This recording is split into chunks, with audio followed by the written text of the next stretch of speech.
17, perdón. Primera de Reyes 17, porque vamos a estar hablando acerca de un hombre, un profeta de Dios, tremendo, hermoso. Y dice 1 Corintios 10 que todo fue escrito para que nosotros no caigamos en una rebeldía.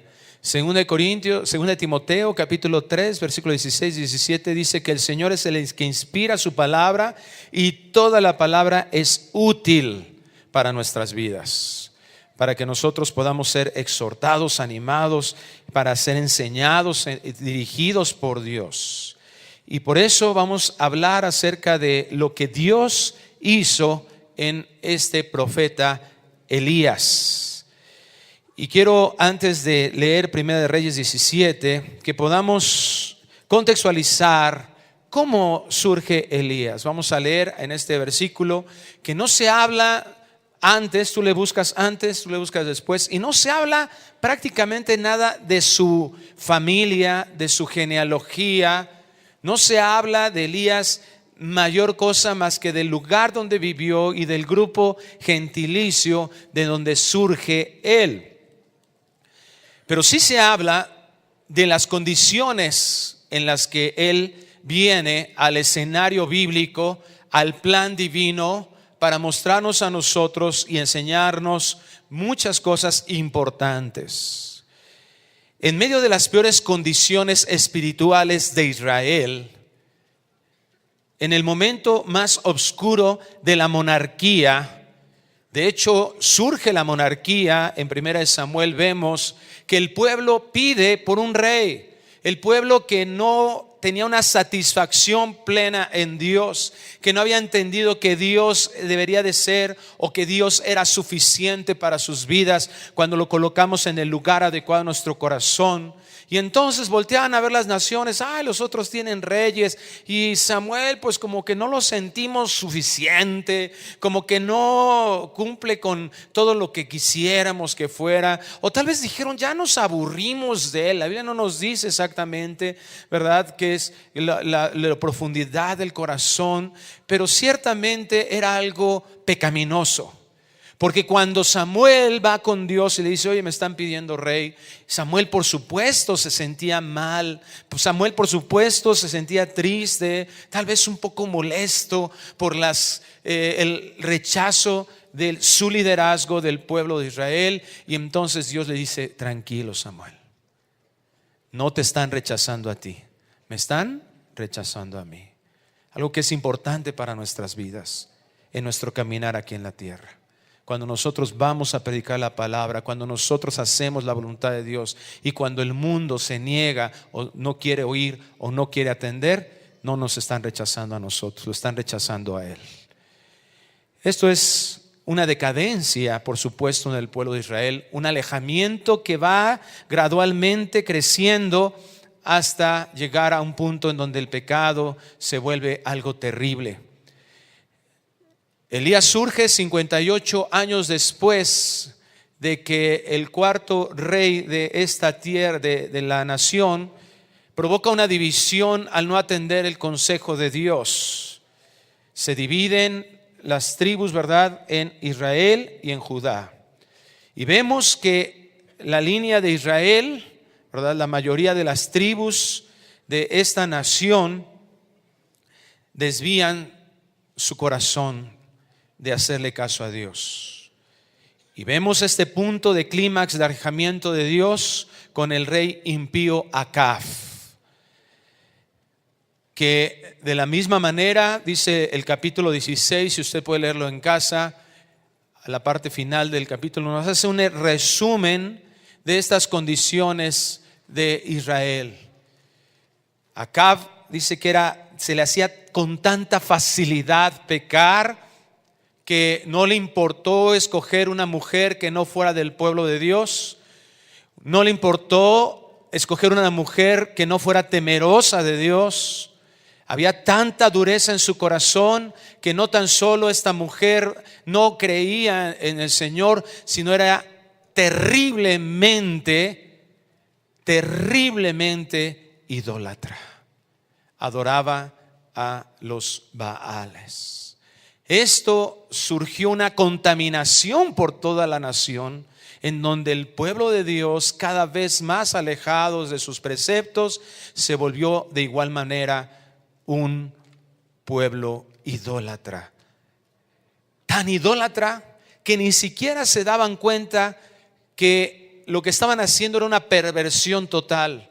Porque no tan solo ellos eran adoradores de Baales, ¿verdad? O de muchas imágenes que se le llaman de acera, sino que además ellos creían que al mismo tiempo podían estar adorando a Jehová de los ejércitos. Ellos creían que no había problema, que podrían tener su idolatría por un lado y tener por otro lado una comunión o una adoración a través de una simple liturgia que ellos habían tenido como tradición con Dios.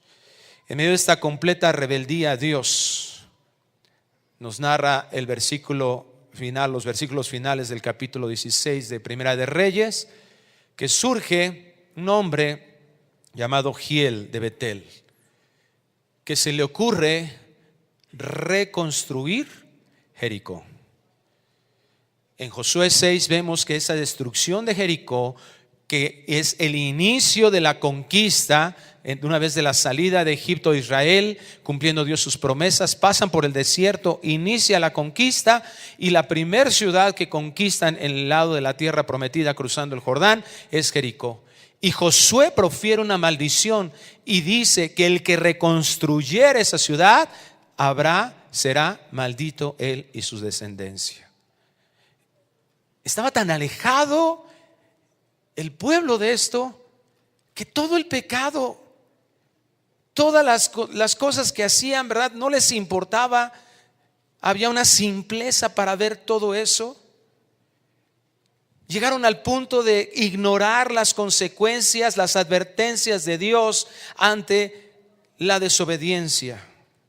Y en este ambiente, sin mayor preámbulo que el origen del pueblo donde surgió, surge el profeta Elías para llevar al monarca, para llevar al rey un mensaje de juicio de parte de Dios. En el siglo XVII, Joseph Halt, obispo inglés puritano, dijo: el profeta más eminente en la época más corrupta. Cuando analizamos esto, nos damos cuenta que Dios nos ha colocado en circunstancias semejantes en nuestras vidas. Estamos viendo una corrupción terrible en donde es muy fácil ver hacia afuera cómo este pecado está creciendo cada vez más. Como el hombre cada vez más alejándose de Dios, cumpliendo todo lo que Dios ha dicho acerca de las consecuencias de no hacerle caso a Dios. Romanos 1 nos habla de que Dios entrega en las concupiscencias de su corazón. Y vemos que el hombre se ha vuelto amador de sí mismo. La prioridad para este mundo del hombre es él, sus logros, sus metas, estar bien, tener comodidad, tenerse satisfecho a sí mismo. Su mayor logro es poder pensar que es pasar la vida y pasarla con la menos cantidad de problemas, con la menor cantidad de sufrimiento posible, el menor dolor que sea posible, ¿verdad? Y las mayores comodidades, la mayor riqueza, los mejores logros. Una dependencia total al reconocimiento que este mundo impone. Dios nos hace un llamado a ser como este profeta, que vemos que fue arrebatado por Dios y que por un lado nos brinda una esperanza de la realidad a la que nosotros como iglesia seremos sometidos. Dios no nos dice que vamos a estar en este mundo y vamos a vivir como iglesia toda la corrupción y el juicio de Dios. No, Dios nos va a llevar, nos va a arrebatar a las nubes y estaremos desde ese momento por toda la eternidad con Él. Ahí celebraremos, ¿verdad?, el juicio de las obras del creyente, y ahí celebraremos también las bodas del Cordero juntamente con Cristo. Qué hermoso será eso. El profeta Elías fue arrebatado, y este hombre, que lo caracterizó su fe, que lo caracterizó su celo de Dios, que lo caracterizó su valentía, pero también su santidad hacia Dios, que nos certifica en el ejemplo de su vida que es posible caminar como hijos de Dios en un mundo lleno de pecado y de corrupción. Caminar como Elías con un llamado a la santidad. Ese es el tema del día de hoy. Elías, un llamado a la santidad. Y vamos a leer Primera de Reyes, capítulo 17, versículo 1. El primer libro de Reyes 17:1. Entonces Elías Tisbita, que era de los moradores de Galaad, dijo a Acab: vive Jehová, Dios de Israel, en cuya presencia estoy, que no habrá lluvia ni rocío en estos años, sino por mi palabra. La vida de Elías muestra que el llamado de un hijo de Dios, que el llamado para un siervo de Dios es un llamado para valientes. ¿Es un llamado para quién? Para valientes. No es un llamado para cobardes. Pablo escribía a Timoteo, Pablo, que verdad, Dios no nos ha dado un espíritu de cobardía, sino un espíritu de amor, de poder y de dominio propio. Dios no nos está llamando a verdad a ser sus hijos para venir y acomodarnos y sentirnos satisfechos nada más y alimentar nuestro ego, verdad, de que nosotros vamos a poder. No, ese es un error terrible de un evangelio que se ha predicado aún dentro del cristianismo. Fíjate cómo la narración bíblica no habla de acontecimientos ya, de cuestiones de las naciones paganas, no narra la pecaminosidad, no, algo que estaba dentro del pueblo. Ese es el conflicto que nosotros tenemos que darnos cuenta al que estamos enfrentando. El problema no es ya ahora lo que estamos enfrentando de raíz, no es lo que estamos solamente oyendo afuera. Eso debería de ser más fácil. A veces ni ese discernimiento tenemos de poder distinguir todas las ideas que este mundo nos está tratando de imponer. No, ahora dentro de la iglesia está contaminada con esa perspectiva equivocada y le llamamos equivocadamente un llamado de Dios. No, hermanos, el llamado de Dios no es un llamado para escondernos detrás de una silla eclesiástica. No es para escondernos en una congregación y pensar que es suficiente con que yo venga aquí. El llamado de Dios no es para escondernos detrás de un cargo de la iglesia en donde nos sentimos tranquilos y aminorados, ¿verdad? De nuestra conciencia, en donde podemos estar ahí atrás y decir, no, yo soy pastor, ¿verdad? De una congregación cristiana, yo predico de la palabra de Dios, aleluya, amén. Y que piense que eso es suficiente. No. El llamado de Dios no contiene un doblez de vida, en donde venimos aquí y como todo el mundo pecador puede asistir a un lugar donde dicen que buscan de Dios, y aquí nos transformamos en seres religiosos, en seres parece con una carita de bondad, de piedad, y allá afuera somos otros. O sea, es una doble vida. Aquí unos, en nuestra casa, en nuestro trabajo, en nuestro vecindario, otros. Una vida legalista en donde creemos que podemos hacer 2 o 3 cosas o algunas cosas o intentarlas hacer. O el otro extremo, ¿verdad? Una vida en libertina donde creemos, y algunos ya hasta le pusieron nombre a esa vida. Yo soy cristiano light. No, yo ya hacía tan profundidad. No, yo desde aquí. Así, ¿verdad? Como si vemos el cristianismo como si fuera, ¿verdad? Un evento de toros, ¿verdad? Ahí donde tú dices, no, yo desde aquí, le dicen desde el ruedo, ¿no? Desde afuerita. No, un llamado de Dios no es eso. No es que tú puedes hacer lo que quieras, cuando quieras y como quieras, escudado en una religiosidad, en un nombre de ser cristiano. No es un llamado como el mundo nos está enseñando, buscando o fundado como prioridad en la prioridad de la satisfacción personal.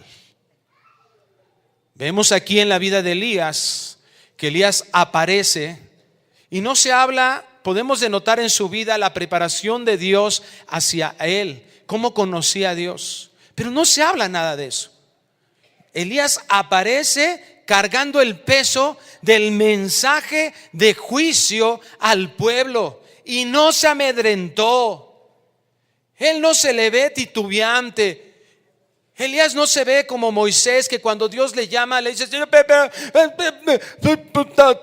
mudo. No, Elías llega y a lo que te traje, a lo que te truje, decimos aquí, ¿va? A lo que vine. A ver, ¿saben qué? Juicio de Dios, y va a ser este. ¿Te imaginas eso? Ese llamado de Dios que es para todos sus hijos, en el cual Dios no quiere que vivamos con una necesidad, dependiendo de la necesidad de aceptación de una sociedad perdida. Qué terrible es eso. Qué terrible que nosotros vengamos, ¿verdad?, y creamos que nosotros tenemos que incursionar en el mundo y entonces ser aceptados por todos, y ya que nos caemos bien, entonces ahora sí te voy a predicar el evangelio. Una dependencia total, una dependencia hacia nuestras formas, una dependencia hacia lo que yo creo que está bien, un gobernarme como yo quiero, como yo creo que están bien las cosas, ignorando totalmente el carácter de Dios. Cuando nosotros pensamos que llevar el evangelio hacia el mundo significa, ¿verdad?, ser aceptado por ellos y después ya convencerlos de que soy buena persona y después entonces predicarles el evangelio, no es lo que la Biblia enseña, porque eso recaería la responsabilidad de nosotros. Y la Biblia nos dice que es el Espíritu Santo de Dios el que convence de pecado, de justicia y de juicio. Es el Espíritu Santo. Tito 3 dice que el Espíritu Santo es el que hace una regeneración, es el que hace el lavamiento, Él es el que hace la renovación. Nosotros no tenemos que estar buscando esa aceptación en el mundo, pero tenemos una necesidad tan grande que es lo único que estamos observando en nuestras vidas, que le damos tanto valor a nosotros mismos, porque eso es lo que nos han contaminado, es lo que el mundo está imponiendo, que creemos que nuestra necesidad tiene que llegar a ese punto, ¿verdad? ¿Y cuál es lo riesgoso de eso? Que cuando yo no veo satisfecha esa necesidad en el camino de Dios, me va a dejar de importar seguir en el camino de Dios y no me va a importar empezarme a enrolar en cuestiones de pecado con tal de que mis necesidades sean satisfechas. Tenemos que darnos cuenta que no hay una necesidad prioritaria de Dios para que cumplamos su propósito en ser aceptados por el mundo. Dios va a suplir todo lo que nosotros tengamos, si nosotros ponemos como número uno en nuestras vidas darle gloria a Él. Pero si nosotros seguimos esta corriente del mundo en la que nos han hecho pensar que todo tiene que girar en nosotros, ¿por qué te peleas con tu esposo? ¿Por qué eres tan exigente con tu esposa? ¿Por qué eres tan exigente con tus padres? ¿Por qué estamos tan exigentes con el gobierno de nuestro país? ¿Sabes por qué? Porque somos unos ególatras. Porque todo lo queremos para nosotros, porque así hemos sido educados. Y eso, aparte, nuestra carne se ajusta perfectamente con esta filosofía, porque así se satisface nuestra carne pecaminosa. Mira, escúchame esto, hermano. Si el llamado de Dios fuera exclusivamente a sufrir, a padecer exclusivamente, claro que Dios nos llama a eso, pero no exclusivamente. Si Dios nos llamara en este momento para decir: ¿sabes qué? No vamos a comer nunca más, no vas a tomar agua nunca más, no vas a tener a nadie cerca de ti, vas a vivir solo en una celda. Si Dios nos llamara a eso, no estoy diciendo que eso es el llamado de Dios, pero si Dios nos llamara a eso, pero lo tuviéramos a Él, nada de eso nos importaría. Si nosotros lo tuviéramos realmente como lo único uno de nuestra vida, el centro de nuestra vida, no necesitaríamos nada más.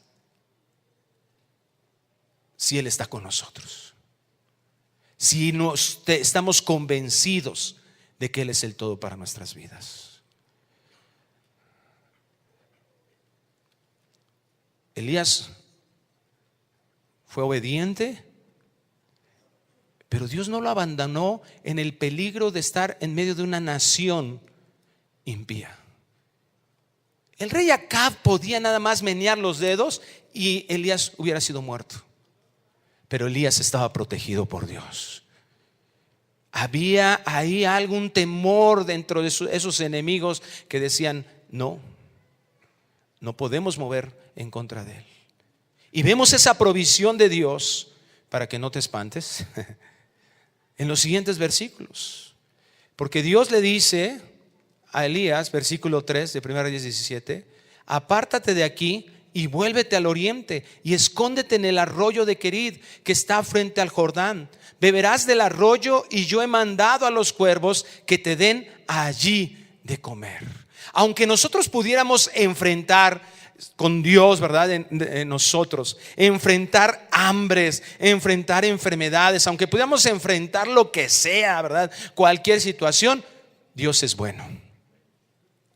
Y Dios nos provee de todo lo necesario. Entonces podemos pensar: bueno, entonces ¿dónde está el problema? ¿Dónde está el problema en que yo desee cosas buenas en mi vida? En que yo desee lograr algo. ¿Dónde está el problema en que yo quiera obtener dinero, o que pueda tener bienes, o la comodidad en sí misma? ¿Dónde está el problema? En nuestro corazón, en la prioridad que le hemos dado a eso.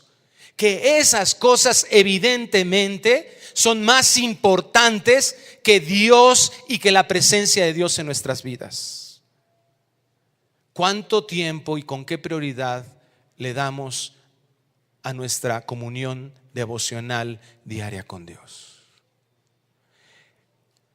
Cuando el tiempo se nos empieza a hacer chiquito, ¿qué es lo primero que sacrificamos? Te levantas tarde, ya vas a decir: hijo, ya no hice, ya no oré ahorita. Bueno, al fin dice la Biblia: orad sin cesar. Me voy orando.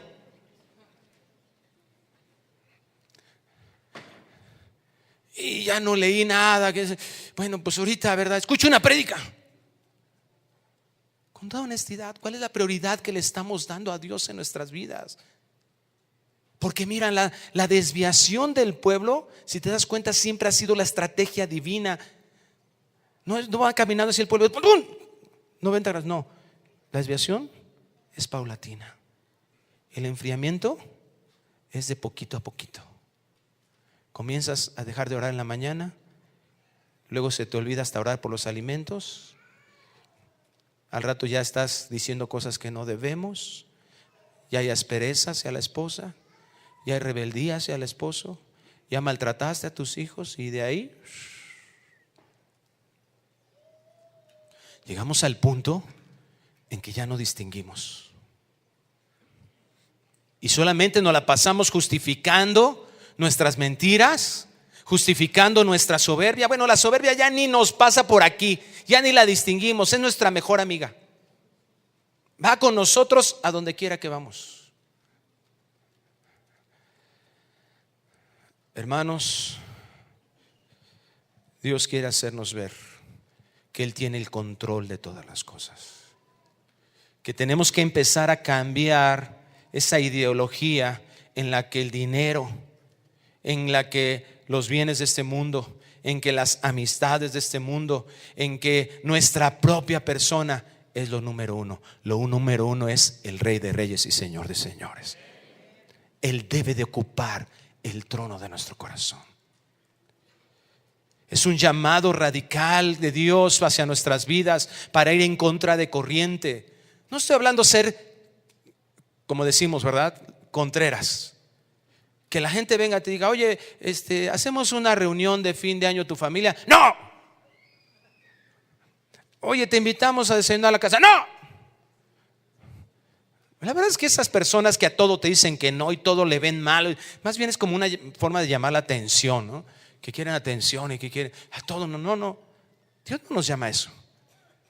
Dios nos llama a estar conscientes de qué es lo que le desagrada a Dios. Es un llamado radical para ir en contra, ¿verdad? Una desadaptación total a la mentalidad pecaminosa del mundo, Aun cuando dentro de verdad ese pseudocristianismo que no tiene ningún fundamento bíblico, o ya que está poniéndole cargas a la gente de mandamientos que Dios no pone, hablando de cosas, verdad, religiosas que van en contra, muchos de ellos, lo que Dios está poniendo cargas ahí, legalismo, ¿verdad? Y es que a mí, no, yo creo que esto no está bien. Y empiezan ahí a poner. Y tú dices, ¿de dónde? ¿Dónde dice la Biblia que eso está mal? Y por otro lado, lo que mencionaba hace un momento, era un libertinaje de, pues al fin Dios me perdona, no hay problema con el pecado. Es tales extremos exactamente, es no dejarnos guiar por la luz de la palabra de Dios. Dios nos está llamando, es un llamado que es totalmente contrario a esto, donde ponen al hombre como número uno, pero es una forma de vida que muestre el verdadero amor, el celo hacia un Dios que es celoso en sí mismo, y una confianza que como hijos podemos tener en Él. En Santiago capítulo 5 versículo 17, el apóstol hace mención precisamente a Elías, a este momento que acabamos de ver ahí en Primera de Reyes 17, en que Elías hace y emite este juicio en contra del pueblo, en contra, y lo pone en el liderazgo, no importándole los riesgos que él trazaba. Dice, según Santiago 5:17, Elías era hombre sujeto a pasiones semejantes a las nuestras. Qué interesante, ¿verdad? Qué amabilidad de Dios hacia nosotros al decirnos esto, porque precisamente lo que decíamos hace un momento, este no es el llamado de Elías, es el llamado de los hijos de Dios, ejemplificado en Elías. Es el llamado a los siervos de Dios. Y tú puedes decir, no, yo con hijo de Dios estoy bien. No. Los que somos hijos de Dios nos hemos convertido ahora en sus siervos, porque le pertenecemos a Él.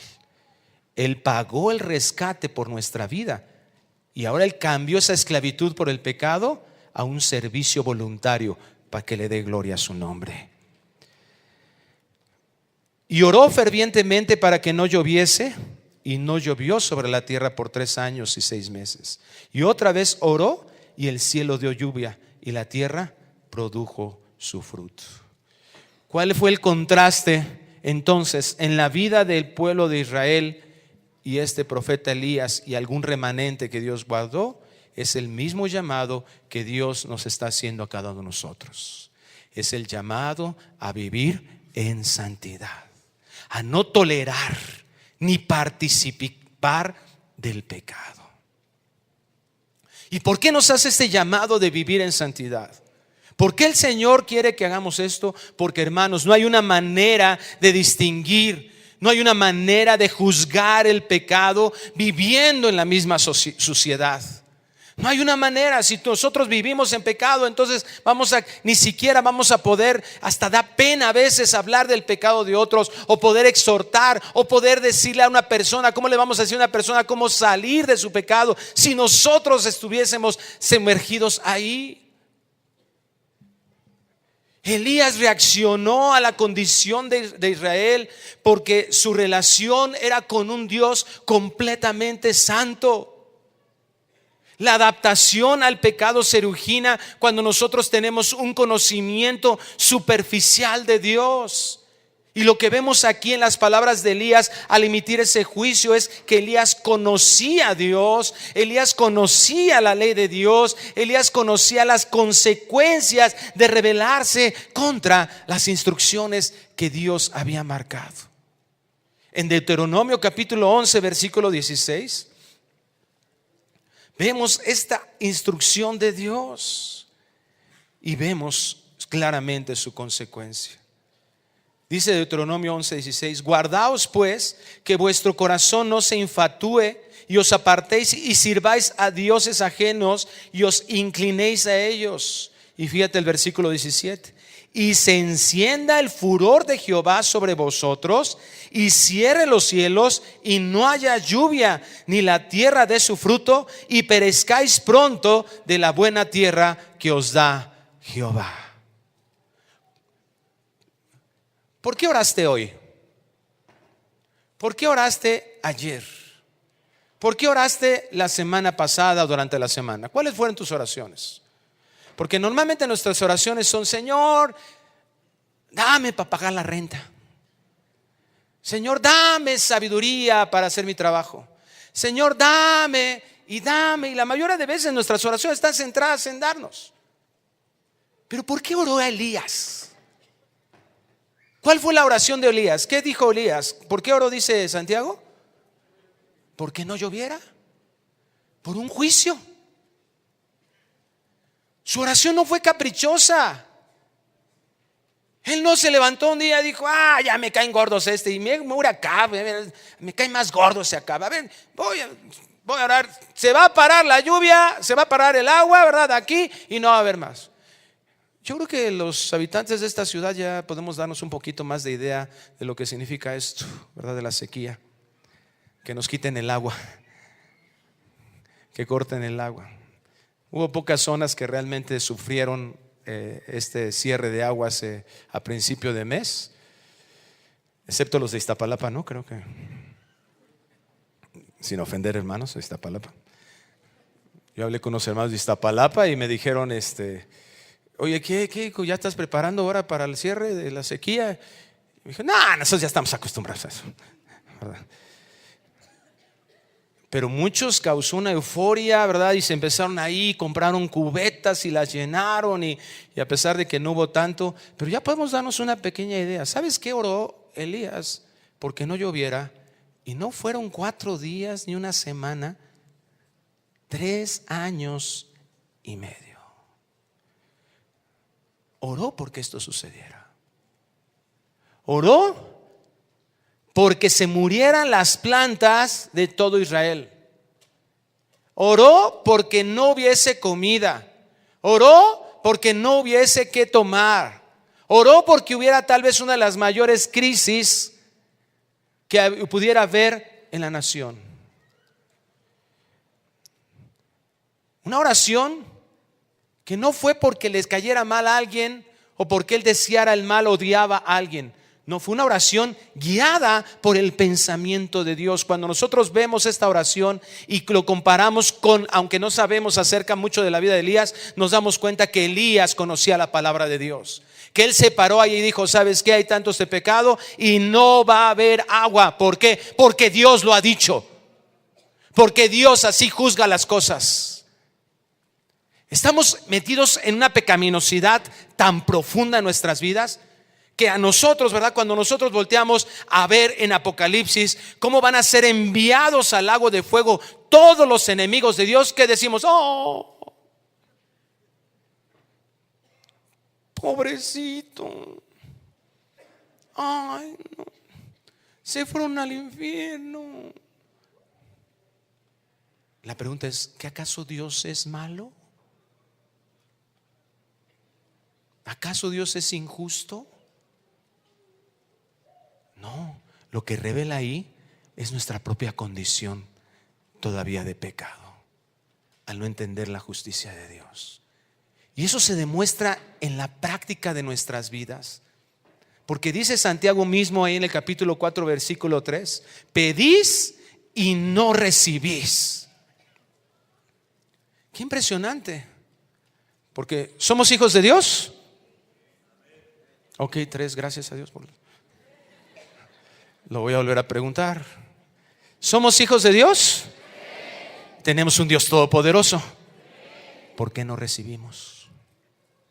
Si Él todo lo puede hacer y es nuestro Padre amoroso, y le pedimos a Él y no recibimos, Él podría hacer todo. Él podría sanar nuestros cuerpos en un instante. Cristo aquí en la tierra lo demostró. Qué impresionante es cuando vemos la creación y dice ahí, ¿verdad?, los versículos primeros de la Biblia: y dijo Dios, sea la luz, y fue la luz. O sea, para Dios su palabra es verdad, porque Él es verdad. No hay problema. El problema no está en Él. Y aquí es lo que dice: no recibimos porque pedimos mal, para gastar en vuestros deleites. Rogamos porque se salven nuestros hijos. Señor, es que mira a mi hijo, yo lo veo en pecado, yo veo que no te conoce, ya no quiere venir a la congregación. Dios, sálvalo, ayúdalo, Señor. Y no recibimos. ¿Cómo estamos pidiendo? Parece ser que pedimos algo bueno. Dios en su naturaleza salvador y misericordioso, pero no recibimos. ¿No será que realmente tú no estás pidiendo que tu familiar, que esa persona que amas, no le estás pidiendo que sea salvado para darle gloria al único que lo merece, al que es dueño de todas las cosas? No, estás pidiendo porque tú no quieres tener dolor, porque tú no te quieres imaginar a tu hijo en el infierno, porque tú no quieres que sufra tu hijo. Mira, honestamente, cuando analizamos así a blanco y negro las cosas, ni siquiera tu hijo es el que quieres que sea beneficiado. Somos nosotros los que no quisiéramos imaginarnos el sufrimiento que podríamos solo de pensar verlos perdidos o verlos perdidos en sus pecados. Nos hemos extraviado. Ahí está la contaminación hasta en nuestras formas de pedir de este mundo egocéntrico. Elías sabía que lo malo que sucedía tenía como fin darle gloria a su Dios. Y ese fin era que el pueblo que él había escogido volviera su corazón hacia Dios. Hay mucho que aprender. Hay mucho que tenemos que conocer. Y nos estamos conformando a venir, a aventarnos una capsulita de predicación dominical y durante toda la semana no volvemos a veces a abrir la Biblia. Y durante toda la semana no nos involucramos con un estudio bíblico. ¿Cómo vamos a alinear nuestras propias peticiones? Y si nuestras peticiones no están alineadas con la voluntad, con los mandamientos de Dios y con su pensamiento, mucho menos nuestra vida va a estar en función de eso. Hermanos, es un llamado de santidad, donde Dios nos pide. 1 Pedro 1:16 dice: porque escrito está, sed santos. O sea, a lo largo de la Biblia es la misma exhortación de Dios: sed santos. ¿Y por qué? Porque yo soy santo. La razón por la cual Dios nos pide que vivamos en santidad, las razones por las que nos pide, número uno, es porque Dios, el creador de todas las cosas, quiere que nos identifiquemos con Él. El sello de Dios en la vida de uno de sus hijos es la santidad. Es decir, van a identificar al Dios verdadero a través de que nosotros seamos como Él. ¿Y cómo es Él? Santo. No es cualquier cosa pecar. No es ya quitémonos esa de la mente que decimos, bueno, le pido perdón a Dios al ratito. No. Se rompe la razón de nuestra función aquí en la tierra, ser santo como Dios, porque eso es lo que verdaderamente va a impactar a este mundo. Es el sello de Dios, es la identidad que tenemos con el Creador mismo de todas las cosas.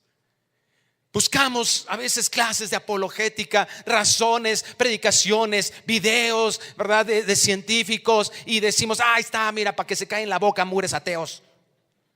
Ahí está, ¿verdad? Y tratar de satisfacer la intelectualidad. ¿Sabes qué? El verdadero impacto que vamos a causar aquí en la tierra es que vivamos y convivamos como nuestro Dios en santidad, porque es lo que refleja quién es Él.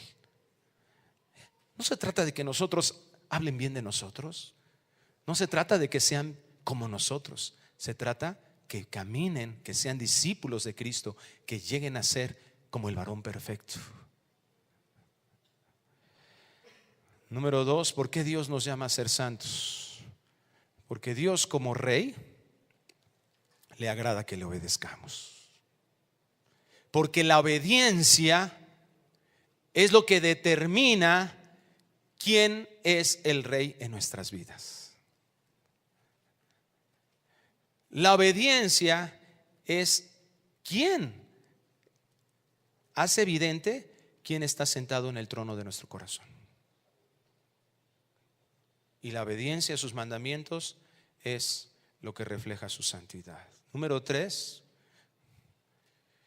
¿por qué Dios nos pide que seamos santos?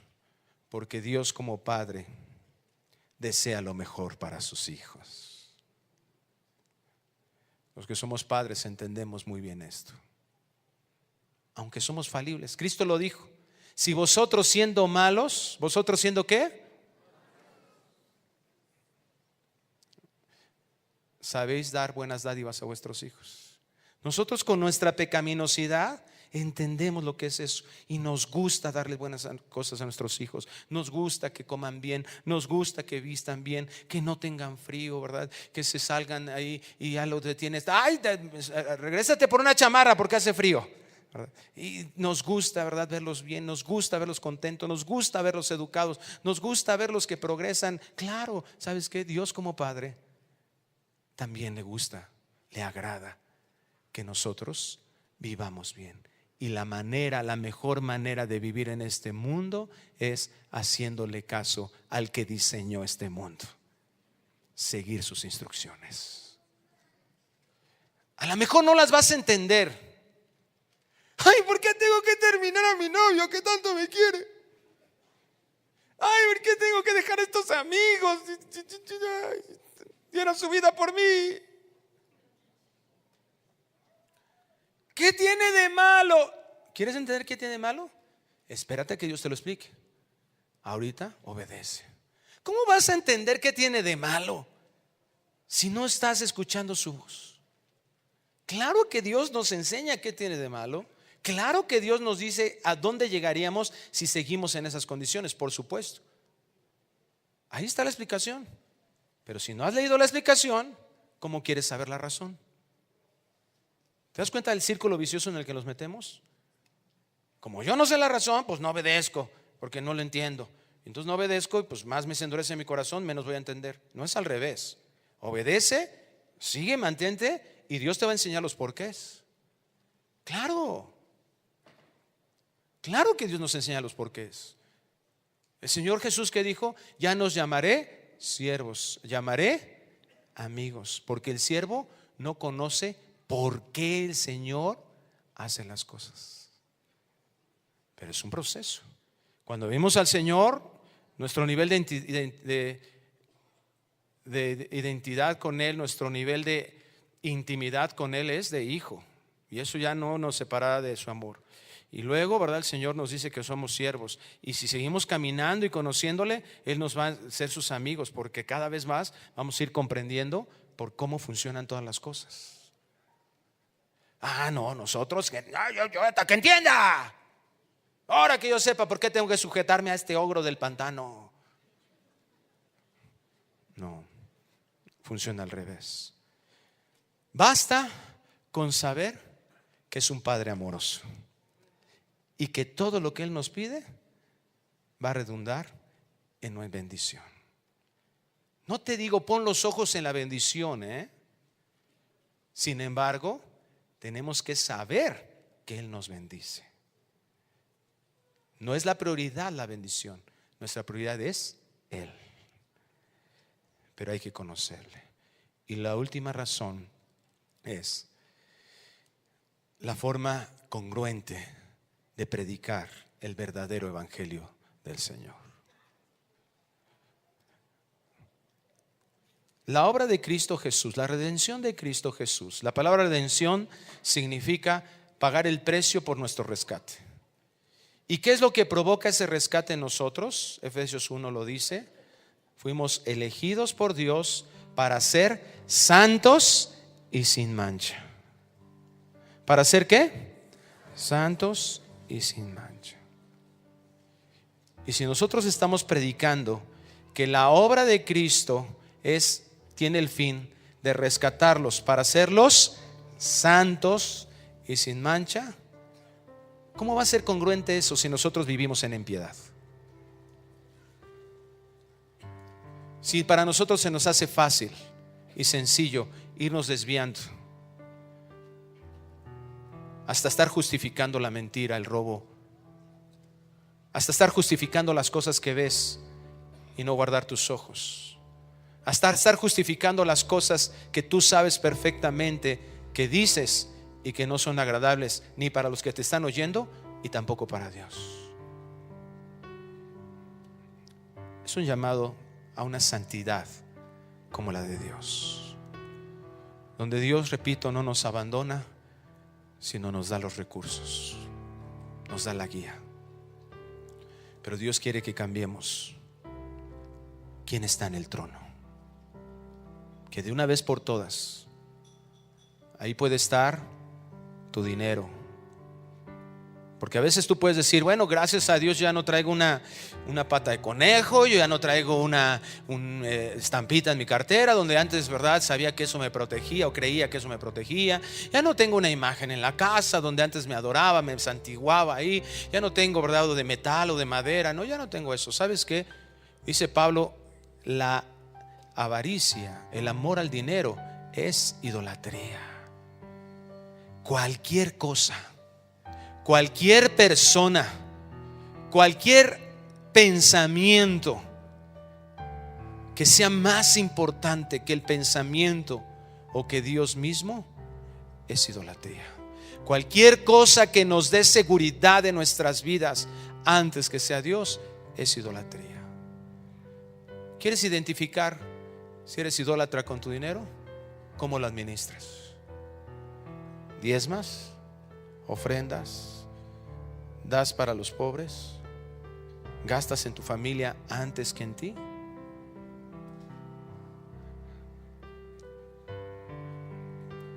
Y la avaricia no es nada más para los que tienen recursos o los que podemos considerar que tienen muchos recursos. O para los que vamos al día también puede ser avaricia. Porque si esa tener dinero en tu bolsillo o no tenerlo te provoca seguridad, o el no tenerlo te provoca enojo y tristeza, eres amador del dinero.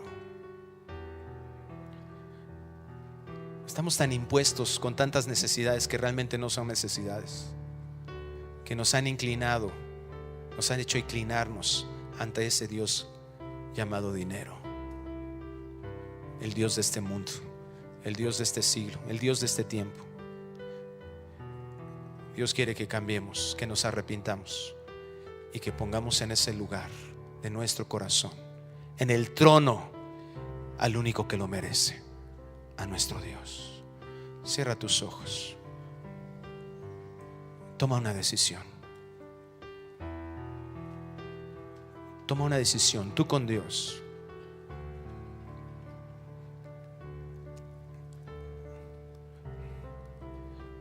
Pídele a Dios que te enseñe a que las razones, las motivaciones en tu vida que te hagan hacer cualquier cosa en este mundo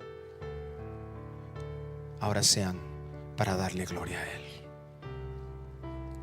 Eso es colocar a Él en el trono de nuestro corazón. Dile: Señor, aquí está mi vida, me rindo a ti. Tal vez tú no le conocías verdaderamente. Tal vez te has llamado cristiano sin vivir como un tal. Qué bueno que te des cuenta, porque es la forma en que Dios nos hace venir a confiar en Él. Ríndete. Recibe el regalo de Dios del arrepentimiento. Recibe el regalo de Dios de la fe, de poner tu confianza en la obra de Cristo Jesús, en ya no justificar tus pecados con tus ideas, sino que su derramamiento de la sangre en la cruz del Calvario es la única que nos puede limpiar de todo pecado. No importa qué tan malo puedas creer que eres. Escucha, la sangre de Cristo nos limpia de todo pecado. No importa qué tan malo crees que haya sido, no puedes confiar en ninguna otra cosa. Pon tu confianza en que Él, siendo Dios, se hizo hombre para vivir una vida totalmente justa, sin pecado, y demostrar que Él no merecía morir. Lo hizo porque nos ama. Porque tú el día de hoy puedas poner esa confianza en su obra, en que Él sustituyó tu lugar. Tú y yo merecíamos morir. Ya suelta esa culpabilidad. Ya deja de estarte culpando y deja que cuánto has dejado que los demás te maltraten porque te sigues sintiendo culpable por ese pecado. Cuando tú mismo has menospreciado tu propia vida porque no has puesto tu confianza en que Cristo dio su propia vida, sustituyendo nuestro lugar. Ven a Él. Reconócele a Él. Deja de tener una vida superficial, una vida doble. Aquí está el Señor misericordioso. Aquí está su clemencia, que se extiende a todos nosotros, su bondad, que te ha mostrado tu pecaminosidad, te ha mostrado que tan fácil se te había hecho pecar, que tan sencillo era vivir en el pecado para ti. Pero ahora esa revelación de Dios, eso que viene de su Espíritu, es lo que te está llevando a que corras hacia la cruz, hacia que vengas hacia Él y puedas entender que Él te está concediendo esta gracia de ahora ser llamado su hijo, su hija amada. Dios, gracias por lo que estás haciendo en nuestras vidas. Gracias por este llamado, Señor, no a vivir en culpabilidad, no a tener una nube de condenación sobre nosotros, sino saber que por la obra de Cristo Jesús este llamado es una realidad y que no vamos a alcanzar, Señor, a vivir en santidad hasta que aprendamos a depender de ti, hasta que entendamos, Señor, que tenemos que buscarte con todo nuestro corazón día y noche. Que entendamos, Señor, que nuestros mejores logros, nuestros mejores recursos que hemos podido obtener jamás se van a comparar con lo que tú tienes para tus hijos. Ayúdanos a rendirnos completamente a ti y a entregarte todo cuanto somos. Y si el día de hoy tú pudiste distinguir que no tienes una relación con Dios, dile estas palabras allí en tu lugar. Dile a Dios: Señor y Dios, me arrepiento de mi pecado. Ahora sé que mi pecado me separó de ti. Yo merecía la muerte y tú viniste a morir en mi lugar. Creo en ti, Jesús, como mi Señor y Salvador. Creo que pagaste para que yo pudiera obtener el perdón de mis pecados, porque moriste y al tercer día resucitaste. Venciste lo que era mi maldición y te doy las gracias, porque ahora sé que soy tu hijo, escogido por ti para ser santo y sin mancha, porque tu sangre ha borrado todos mis pecados y ahora soy hijo, hija tuya. Te doy las gracias en el nombre